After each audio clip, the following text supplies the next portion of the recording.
So yun mga idol, may panibago naman tayong video mga idol. Ngayong araw po pala mga idol, gagawa po tayo ng Francis bread mga idol, no? Kasi duty natin ngayon mga idol. At kung bago ka pa lang sa ating video mga idol, mag-iwan ka lang ng bakas dyan sa baba, no? Para mas marami ka pang masusundan nating video mga idol.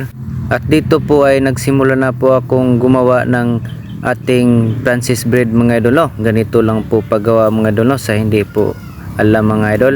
At pagkatapos nating ni-roll mga idol, nilagyan po natin ng breadcrumbs mga idol, no? Para mas lalong masarap ang ating Francis bread mga idol, no? At yung breadcrumbs natin mga idol, hinaluan ko po yun ng margarine at saka brown sugar mga idol, no? Para mas lalong masarap mga idol. Pagkatapos nating i-mix mga idol, nilagay po natin sa ating munting lagayan mga idol, no?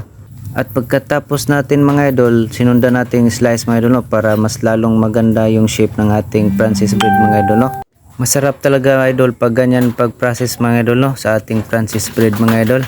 At pagkatapos ng ilang sandali mga idol, ayan na po mga idol, luto na po yung ating magandang Francis bread mga idol, no? At kung bago ka pa lang sa ating video mga idol, mag-iwan ka lang ng bakas mga idol, no? At dito lang po tayo mga idol, no? At salamat po sa walang sawang suporta nyo mga idol, at God bless po sa inyong lahat mga idol.